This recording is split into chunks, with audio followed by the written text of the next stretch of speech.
BRS ఖాళీ ఇంక అయిపోయింది దాని పని. రెండోది మొన్నటిదాకా కేటీఆర్ జపం చేసిరు పాయ జైలుకు పోతాడు అనేసి. మళ్ళీ తెరపైకి కేసీఆర్ జైలు కానీ వస్తుంది. జైలు స్కాములు ఇవి తప్ప ఇంకేమీ చేయలేదా ఈ 10 ఏళ్ళలో? 10 ఏళ్లలో ఎప్పుడు ఒకరోజు జైలు అనే మాట ఎప్పుడు కూడా మా నోటించి రాలే. మేము ఎవరిని కూడా అనలే, జైలుకు పంపలే. అసలు మాకు స్కీములు అమలు చేసే పనే తప్ప స్కాముల గురించి మాకు తెలియదు. అసలు అటువంటివి లేవు ఎప్పుడు కూడా. ఈ ప్రభుత్వం వచ్చిన తర్వాత ప్రతిరోజు వాళ్ళు స్కాములు చేసే పనిలో ఉండి మేమేదో చేసిన పాత ప్రభుత్వం చేసినామని చెప్పాలని ప్రయత్నం చేస్తున్నారు. వాళ్ళు తెల్లవారి నుంచి మొదలుపెట్టారు. అన్ని గమ్మత్ ఏంటంటే ప్రజల్లో చర్చలో ఉన్నాయి ఇవాళ వాళ్ళు చేస్తున్న స్కాములు అన్నీ కూడా. ఇప్పటికీ వాటి పక్కన పెడదాం. ఇవాళ వాళ్ళు ఆరోపిస్తున్నది ఏంది? మొట్టమొదలు అదేదో కాళేశ్వరం పైన స్కామ్, కాళేశ్వరం టెలిఫోన్ స్కామ్, ఇప్పుడు విద్యుత్. కొద్ది రోజులు దానిపైన టైంపాస్ చేసింది. అందులో ఏం లేదు, తుసుమన్నది తేలిపోయింది. కాళేశ్వరంలో ఏమి జరగలేదు, ఉన్నది అంతా కూడా నీళ్ళు ఇవ్వచ్చు, మళ్ళీ బాగు చేయాల్సిందే, నీళ్ళు ఇవ్వాల్సిందే అని మళ్ళీ ఆర్డర్ ఇచ్చిండ్రు. ఇవాళ ఉరుకుల పరుగుల మీద మళ్ళీ పని మొదలుపెట్టారు. రైతుల నుంచి కూడా తిరుగుబాటు మొదలైంది. ప్రభుత్వం చేయించకపోతే మేము బాగు చేయించుకుంటామన్న చర్చ మొదలైంది. అప్పుడు కళ్ళు తెచ్చిపోతున్నారు. కొద్ది రోజులు అదేంది అది పనికి మళ్ళీ ఏదో ఫోన్ ట్యాపింగ్ అన్నారు. ట్యాపింగ్లో ఎవరిని ట్యాప్ చేసిండ్రు, ఎందుకు చేసిండ్రు, వాడిని ఏమి ఇబ్బంది పెట్టిండ్రు, వాని రహస్యాలు ఏమి తెలుసుకున్నారు అనేది ఏది ఒక్కటి బయట పెట్టలేదు. పలానా ఆయన నాది ట్యాప్ అయింది, నేను చేసిన పలానా దాన్ని తీసుకున్నారు. ఏం చేయాలి? ట్యాపింగ్ ద్వారా తెలిసేది ఏంది?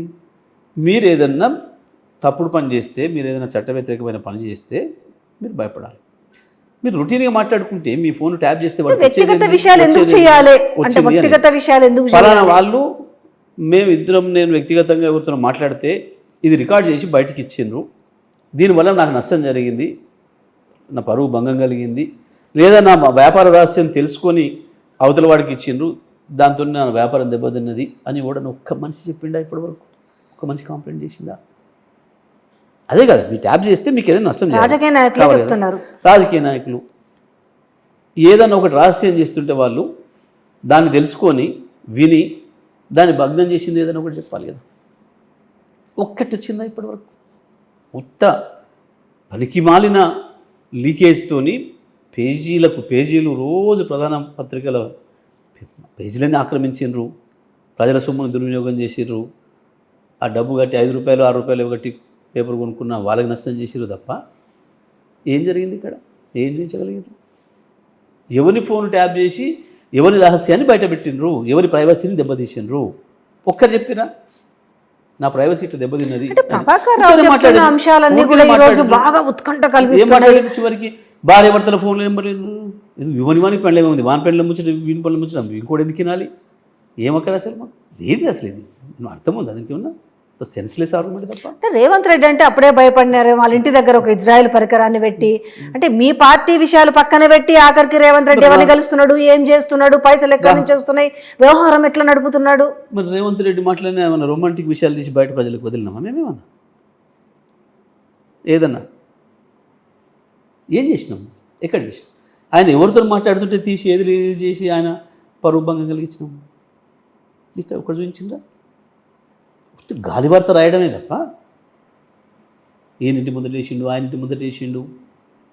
మరి ఎందుకు మేము ఆపలేకపోయినాం? మరి ముఖ్యమంత్రి కాకుండా ఒక్కటి పలానా ఆయనతో మాట్లాడుతుంటే ఇదిని లీక్ చేసిర్రు, లేదా పలానా ఆయన్ని పట్టుకొని ఆపిండ్రు, ఏదో చేసిండ్రు, నా వ్యాపార రహస్యం బయట పెట్టినని చెప్పాలి, లేదా నా వ్యక్తిగతమైన నేను ఎవరితో మాట్లాడుతుంటే నా గర్ల్ ఫ్రెండ్తో మాట్లాడుతుంటే తీసి బయటకు పెట్టిర్రు, నా కుటుంబంకర విషయం అని చెప్పాలి. ఏం చేసిండ్రు? ఎక్కడ వచ్చింది? ఒక్కటి మొత్తం 3-4 నెలలు దానిపైన నడిపి. విషయం ఏంటంటే గుమ్మడికాయలు దొంగ భుజాలు దనుకున్నట్టు ఏమన్నా బయటకు వస్తాయనే భయంతో వీళ్ళు మరి ఇప్పుడు మీడియాలోకి మాట్లాడుతున్నారా? నిజంగా అసలు ఏం జరగలేదు. 100% వాళ్ళు అనుకుంటున్నది అదే. ఏదో మావి మేము చేయకూడని పనులు ఏదో చేసినాం, వాటిని వీళ్ళు రికార్డ్ చేసి పెట్టుకున్నట్టున్నారు. ఏదైనా సమయమైన సందర్భం వచ్చినప్పుడు బయటకు వదులుతారేమో అనుకుంటున్నట్టున్నారు. ఉన్నాయా నిజంగా అట్లా? ఉంటే ఆనాడే వాడదాం కదా, ఉంటే ఆనాడే వాడి వీళ్ళు వాళ్ళ పేరు దెబ్బతీద్దాం కదా, ప్రజల్లో వాళ్ళని పలసం చేద్దాం కదా. ఉంటే నేను మొదటి రోజే చెప్పిన, మీరు మళ్ళీ కనుక తీసి చూపిస్తే నా బయట డే 1 నాడు ఇది మాట్లాడిన నాడే చెప్పిన, ఇది ఉత్తది పనికి మాలిన వాదన అంటే కేవలం టైం పాస్ చేయడం కొరకు ప్రజలకు ఏదైతే హామీ ఒక్కటి అడుగుతాను ఇచ్చిండ్రో, చెప్పండి. సరే ఓకే, మీ వర్షన్లో మీరు చెప్పుకుంటూ ఉంటారు. ఒక్క విషయము, ఈరోజు ఏదైతే కస్టడీలో ఉన్న రాధాకృష్ణరావు చెప్తున్న విషయాల్లో హీరో అంటే ఒక సినిమా వాళ్ళకు దాంట్లో వాళ్ళ ఒక ఇద్దరు హీరో హీరోయిన్ల దాంట్లో కుంపట్లు పెట్టడం కావచ్చు, మీ ఫోన్ రికార్డులే కారణమని, ఒక ఇజ్రాయెల్ పరికరం అని కానీ, ఇవన్నీ బయటకు వస్తున్న నేపథ్యము. అంటే ఆయన బయటికి చెప్పిండా వీళ్ళెవరికన్నా పత్రికల వాళ్ళకు ఏ రకంగా ఆ అంశాలు బయటకు వచ్చినాయి? మరి అదే మంచి ప్రశ్న విజయ్, నేను కూడా అదే చెప్పాలనుకుంటున్నాను. ఆ రోజు నుంచి ఈ రోజు వరకు ఎంత దుర్మార్గంగా పత్రికా విలువలు పాటించకుండా ఈ రాష్ట్రంలో ఉన్న ప్రధాన మీడియా అనుకున్న వాళ్ళు కూడా ఎవడో ఒకడిచ్చిన లీకేజీని ఏ ఆధారాలు లేకుండా పుంకాలుగా ప్రధాన శీర్షికల్లో పెట్టి ఇంగ్లాండ్లో టాబ్లాయిడ్స్ అవి ఇవి అనేది వస్తాయి బూత్ జర్నల్స్తో సహా, వాటికంటే అధ్వానంగా తయారైన వీళ్ళు ఇక్కడ.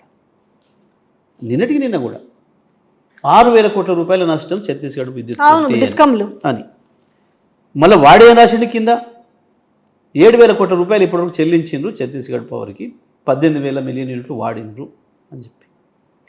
18,000 మిలియన్ యూనిట్ల ధర 7,000 కోట్లు ధరే చెల్లించినాయి.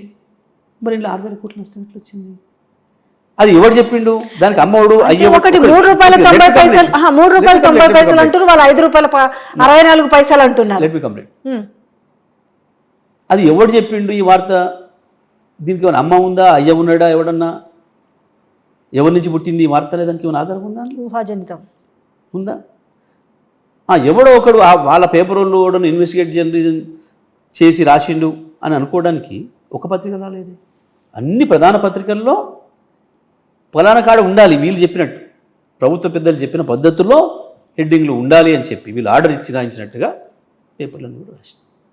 దీన్ని బట్టి అర్థమైపోతుంది ప్రజలకు ఇదంతా హంబకని, ఇదంతా కేసీఆర్కి వ్యతిరేకంగా సృష్టించబడ్డ ఒక చెత్త రోతరాతలని స్పష్టంగా అర్థమవుతున్నాయి ప్రజలకి. దేనికి ఒకదానికి ఆధారం లేదని. ఎందుకు రాసిండ్రు? ఆ కమిషన్ ఏదో వేసిండ్రు, ఆ కమిషన్లో ఏం తేలేదో అర్థమైపోయింది. కేసీఆర్ గారి ఒక్క ఉత్తరంతోనే తెలంగాణ ప్రజలకు మొత్తం అర్థమైపోయింది, తెలుగు ప్రజలకు అర్థమైపోయింది. ఇందులో ఎక్కడ కూడా తప్పు జరగలేదు. ప్రభుత్వం నుంచి ప్రభుత్వానికి ఒప్పందం జరిగితే లంచం ఇచ్చినట్లే ఉంటుంది. ఛత్తీస్గఢ్ ముఖ్యమంత్రి బీజేపీ పార్టీ ముఖ్యమంత్రి, కేసీఆర్ గారు 7,000 కోట్లు పంపితే 6,000 కోట్లు తీసి పంపుతాడు వెనకకు. లంచం పంపుతాడా? వాళ్ళ పార్టీ నాయకులు ఉత్సాహపడుతున్న తొందరగా జైలు పెట్టాలి కేసీఆర్ని. మరి రమణ సింగ్ గారు చెప్పాలి. తర్వాత మాత్రము లంచాలు కాదు, పైసలు కాదు, కానీ కావలసుకొని ఆ రోజు కరెంటు నిజంగానే అవసరము, కానీ ఆ అవసరాన్ని దృష్టిలో పెట్టుకొని ఒక పొదుపు చర్య కాకుండా ఎంతకు పడితే అంతకు కొన్నారు. దానివల్ల ఏమైందనంటే డిస్కమ్లు ఈ రోజు లాస్లో ఉన్నాయి అనేది ఒక చర్చ. ఎందుకు కొంచెం పొదుపుగా వర్తించి మనకు ఎంత అవసరము, ఏడ తక్కువ పైసలకు వస్తుంది. సో ఈ రోజు ₹5.64 కొనే కంట్రాక్ట్ తక్కువకు వచ్చే కాడ కొనొచ్చు కదా. నేను కరెక్ట్ దానికి అడుగుతున్నా. ₹3.90 మేము కొన్నాం. మేము కాదు, ఈఆర్సీ ధర నిర్ణయించింది. అదే సమయంలో మన రాష్ట్రమే ఎన్టీపీసీ సింహాద్రి స్టేజ్ 2 నుంచి ₹4.30 ధర నిర్ణయించింది ఈఆర్సీ. అదే సమయంలో తమిళనాడు కూడా ఇంకో పవర్ ప్లాంట్ నుంచి ఎవరి దగ్గర నుంచి కొంటే ₹4.90 ధర నిర్ణయించింది ఈఆర్సీ. ఒకటే సమయంలో, ఒకటే నెలలో. వాటికంటే ఇది తక్కువనా ఎక్కువనా ఒక ప్రశ్న. రెండవది, ఈ సమయంలో ₹3.90 కంటే ఎక్కడనైనా దక్షిణాది రాష్ట్రాల్లో ఒక్క పైసా తక్కువకు ₹3.89 ఎవడైనా టెండర్లో తీసుకున్నా, పీపీఏ చేసినా, నేను ఎమ్మెల్యే పదవికి రాజీనామా చేస్తే రాజకీయాలు తప్పుకుంటా ప్రూవ్ చేస్తే.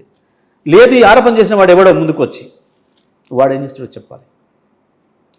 ఇగో ఇది వస్తుందనే దొంగ లీకేజీలు ఇచ్చి ఒక అమ్మాయిని లేకుండా నేను చెప్పినాను ఎవడు ధైర్యంగా చెప్పలేక ఈ తప్పుడు రోతరాతలు రాయిస్తున్నారు కేసీఆర్ గారి పైన. నేను ఛాలెంజ్ చేస్తున్నాను. ₹3.89 ఎవడన్నా ఉన్నట్టు మీరు నిరూపించిన ఆ సమయంలో. నేను చెప్తున్నా ₹4.30 ఎన్టీపీసీ తీసుకున్నాం సింహాద్రి ఫేజ్ 2 నుంచి. తమిళనాడు అదే సమయంలో ₹4.90 తీసుకుంది. నేను నిరూపించడానికి సిద్ధం. దాన్ని ఇవ్వడం దమ్మున్నాడు.